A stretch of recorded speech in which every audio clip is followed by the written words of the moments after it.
인류 역사의 최후와 두 종류의 잔치이란 제목으로 말씀해 드리겠습니다.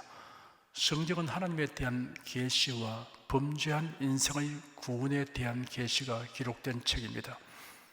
또한 천지 창조부터 역사의 종말까지에 관한 기록입니다. 요한계시록은 인류 역사의 종말과 최후의 심판을 계시하고 있습니다.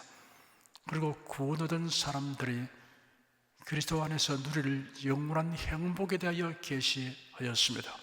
그 행복은 새하늘과 새 땅, 새 예루살렘 성으로 일컫는 천국에서의 영생복락입니다. 지난 주간 살펴본 19장의 앞부분인 1절에서 5절까지는 타락한 인간 문명이 심판을 받고 멸망하는 것에 대하여 구원받은 모든 성도들과 피조물들이 천상에서 하나님을 경배하고 할렐루야를 외치며 찬양하는 장면이 기록되었습니다.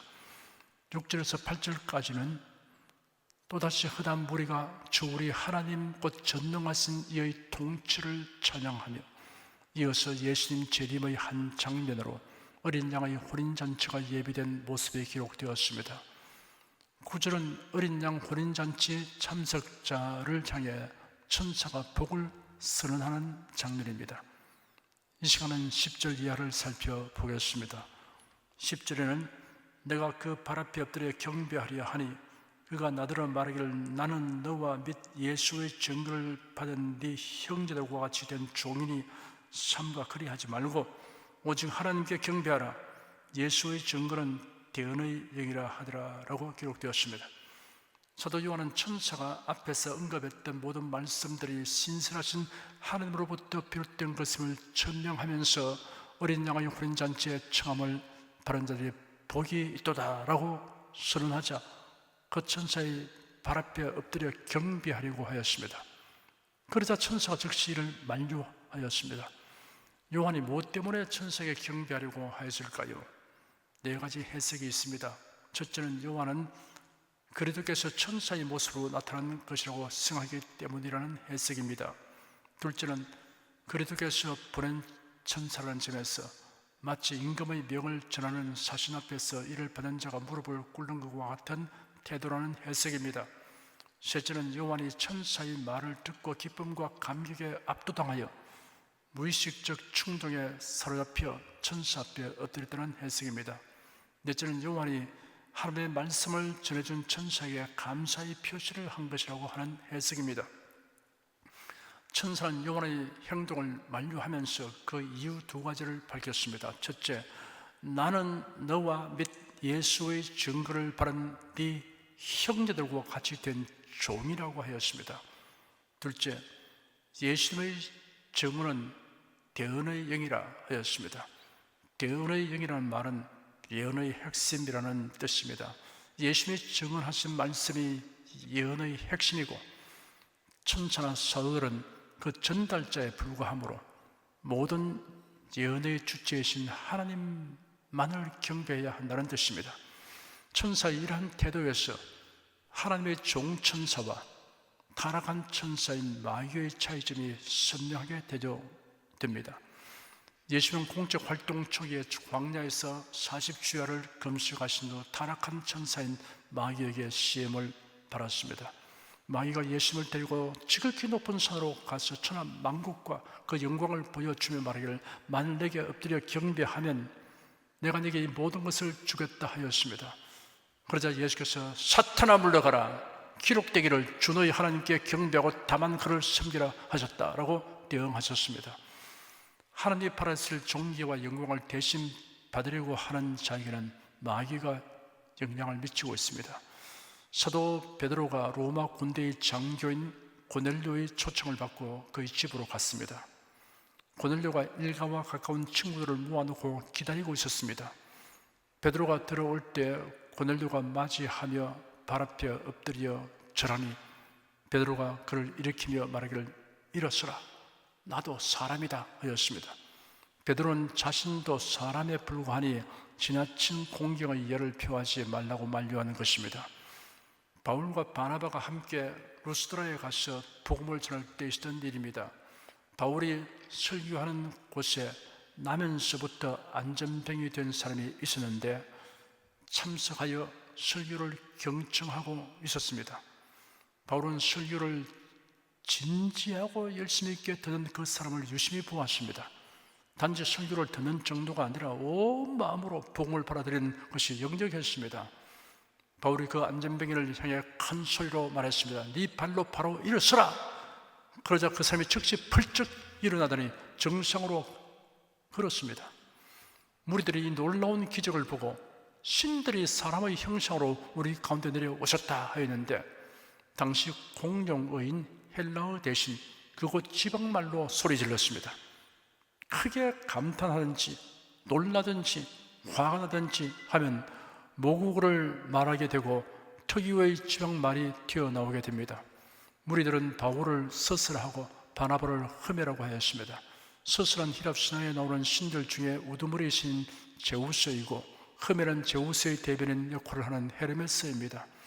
무리들이 그들의 종교식에 따라 제사장이 소와 화관을 가지고 성문 앞으로 와서 무리와 함께 바울과 바나바를 향해 제사하려고 하였습니다. 그들이 자기를 지방의 말로 떠들며 말하기 때문에 바울과 바나바는 한동안 무슨 일인지 잘 모르고 있다가 드디어 바울과 바나바를 향해 제물을 드리려고 하는 것을 보고 깜짝 놀라서 만류하였습니다.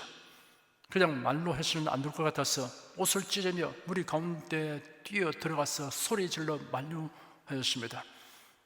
바울은 무리를 향하여 여러분이여 어찌하여 이러한 일을 하느냐, 우리도 너희와 같은 성령을 가진 사람이다 라고 단호하고 강한 어조로 말하였습니다.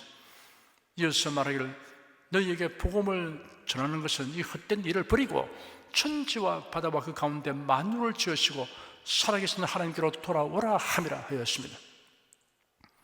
타락한 인간은 피조물을 조물주보다 더 경배합니다. 적그리스도의 추종자들은 적그리스도에게 경배합니다. 성도들은 오직 예수 그리스도의 하나님께 경배합니다. 성경에는 천사 숭배를 금하였습니다. 골로새서 2장 18절에 기록되기를 누구든지 일부러 겸손함과 천사 숭배함을 인하여 너희 상을 빼앗지 못하게 하라 하였습니다. 11절에는 또 내가 하늘이 열린 것을 보니 보라 병마와 탄자가 있으니 그 이름은 충신과 진실이라 그가 공의로 심판하며 싸우더라 라고 기록되었습니다. 또 내가 하늘이 열린 것을 보니 보라 병마와 탄자가 있으니 하였습니다. 하늘이 열린 것을 요한이 바라보니 병마탄자가 있었습니다. 병마탄자는 그리스도입니다. 그리스도가 재림하시는 그 광경에 너무 놀라워 보라! 라는 감탄사를 바랍니다. 그토록 대망하던 그리스도의 재림하시는 것을 목격한 요한은 터져나오는 탄성을 억제할 수 없었던 것입니다. 병마는 정복과 승리의 상징입니다. 계시록 6장에서 첫 그리스도가 예수님의 이러한 모습을 흉내낸 장면을 우리가 살펴보았습니다. 즉 그리스도가 병마를 탄 것은 평화의 수호자로 위정하기 위함이었고, 그리스도께서 병마를 타신 것은 공의로 심판하며 싸우신다는 상징적 의미를 나타내고 있습니다. 그 이름은 충신과 진실이라 하였습니다. 사탄은 거짓의 아비이므로 즉 그리스도와 거짓 선지자 그리고 그의 추종자들은 모두 거짓 위에 그의 나라를 세웁니다. 그러나 예수님은 그의 모든 약속들에 대하여 충실하고 성실하십니다. 우리는 예수 그리스도와 그의 말씀 안에서 절대적인 진실을 만나게 됩니다. 디모데후서 2장 13절에 우리는 신실하지 못하더라도 주님은 언제나 신실하시니 자기를 부인할 수 없기 때문이다 라고 기록되었습니다. 거짓말하는 것이 불가능한 사람은 없습니다. 하나님은 자신의 본성에 어긋나게 하는 것이 불가능합니다. 거짓말을 하실 수 없습니다. 히브리서 10장 23절에는 약속하신 분은 신실하시니 우리가 소망의 신앙 고백을 흔들림없이 붙잡자 하였습니다. 그가 공의로 심판하며 싸우더라 하였습니다. 데살로니가 후서 1장에 기록되기를 너희로 환난받게 하는 자들은 환난으로 갚으시고 환난 받는 너희에게는 우리와 함께 안식으로 갚으시는 것이 하나님의 공이시니 주 예수께서 저희 능력의 천사들과 함께 하늘로부터 불꽃 중에 나타나실 때 하나님을 모르는 자들과 우리 주 예수의 복음을 복종치 않는 자에게 형벌을 주시니 이런 자들이 주의 얼굴과 그의 힘의 영광을 떠나 영원한 멸망의 형벌을 받으리로다 하였습니다. 교회와 그리스도인을 박해하는 사람에게는 하나님께서 반드시 보응하시며 형벌하신다고 하였습니다. 더욱이 하나님을 예배하는 것을 불공정하고 비합리적인 방법으로 제절을 가는 행위는 하나님의 형벌을 자초하는 것입니다. 12절에는 그 눈이 불꽃 같고 그 머리에 많은 멸류관이 있고 또 이름 쓴 것이 하나가 있으니 자기밖에 아는 자가 없고 라고 기록되었습니다. 그 눈이 불꽃 같고 하였습니다. 아무도 주님의 시야에서 벗어나 있을 수 없습니다. 그 무엇도 숨길 수 없습니다. 그 머리에 많은 멸류관이 있고 하였습니다. 여기에 나온 많은 멸류관은 헬라어로 다이아데마입니다. 승리의 멸류관을 뜻하는 스테파노스가 아닙니다. 다이아데마는 왕관이라는 뜻입니다. 많은 왕관이란 예수께서 만왕의 왕되심을 나타냅니다. 또 이름 쓴 것이 하나가 있으니 자기밖에 아는 자가 없고 하였습니다. 계시되지 아니한 이름이 하나 있는데 그 이름은 예수도 자신밖에 모르는 이름이라고 하였습니다. 야곱이 밤에 야복 나루에서 앞으로 닥쳐올 일을 걱정하고 있는데 갑자기 어떤 사람이 야곱을 붙들므로 밤새 씨름하였습니다. 야곱이 그에게 이름을 알려주십시오 하니 무엇 때문에 내 이름을 묻느냐라고 반문하시고 야곱에게 축복하였습니다. 야곱은 내가 하나님과 대면하여 보았으나 내 생명이 보존되었다 하고 그곳 이름을 버니엘이라고 불렀습니다. 하나님의 얼굴이라는 뜻입니다. 모세는 호렙산의 떨기나무 숲에 나타나신 하나님의 음성을 듣고 하나님의 이름을 부르니 하나님께서 대답하시기를 나는 스스로 있는 자라 하셨습니다. 피조물인 인간은 예수 그리스도를 완전하게는 알 수 없습니다. 그리스도의 존재 본질은 인간의 이해를 초월하는 신비가 있습니다. 우리는 계시의 한계 안에서 그리스도의 속성을 알고 그 은혜를 받으며 그에게 영광을 돌릴 수 있으나 그리스도의 존재 본질은 다 알 수 없는 신비입니다. 다만 그리스도께서 베푸시는 사랑과 구원과 도우심을 체험하고 그리스도와 교제하는 영광스러운 복을 누리는 일은 제한이 없습니다. 13절에는 또 그가 피 뿌린 옷을 입었는데 그 이름은 하나님의 말씀이라 칭하더라 라고 기록되었습니다. 그가 피 뿌린 옷을 입었는데 하였습니다. 이를 두 가지로 해석할 수 있습니다. 첫째는 인류를 구수하기 위해 흘리신 보혈을 나타내는 것입니다.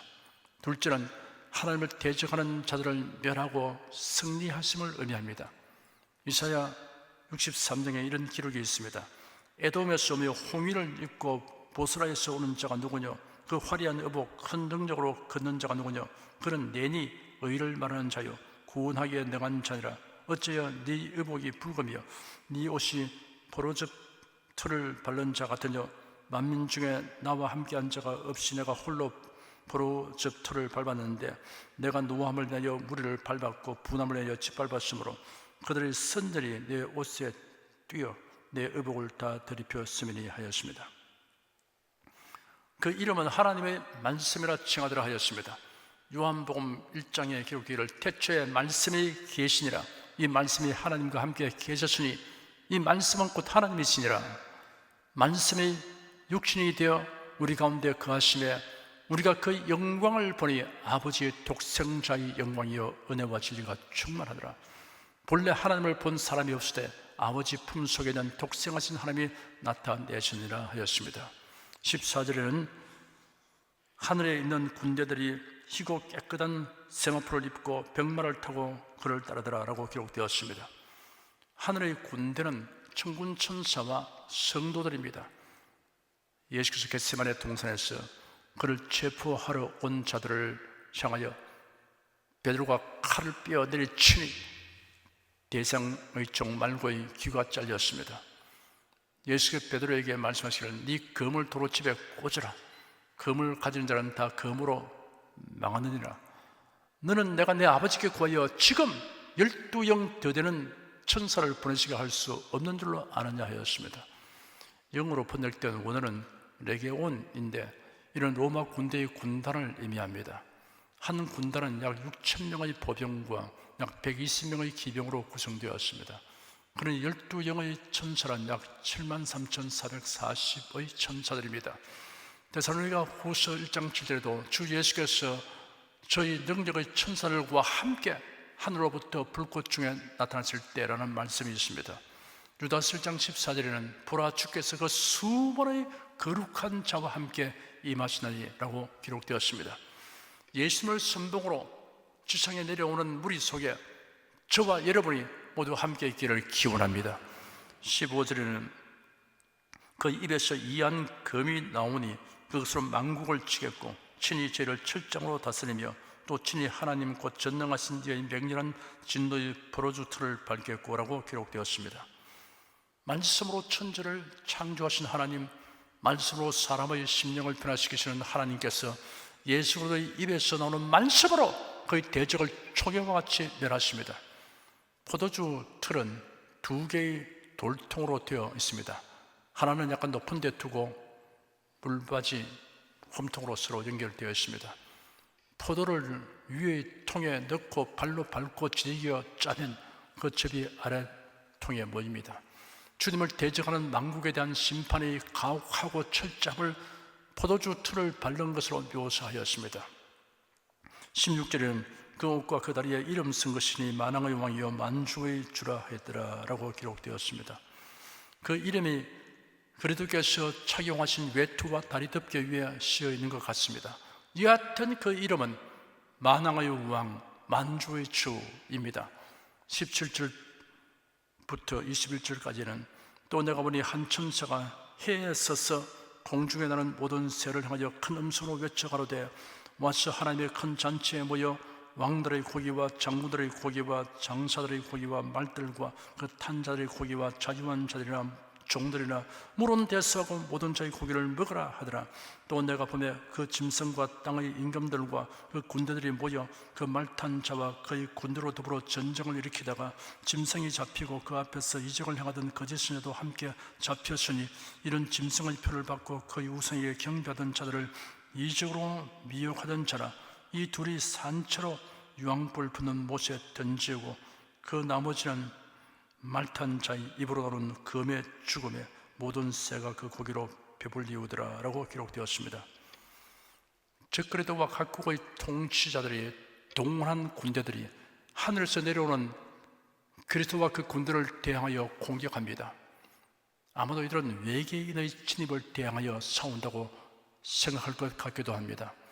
적그리스도와 거짓 선지자는 산처럼 유황불 붙는 못에 던져집니다. 무수한 사람들이 죽고 새들이 시체 잔치를 벌입니다.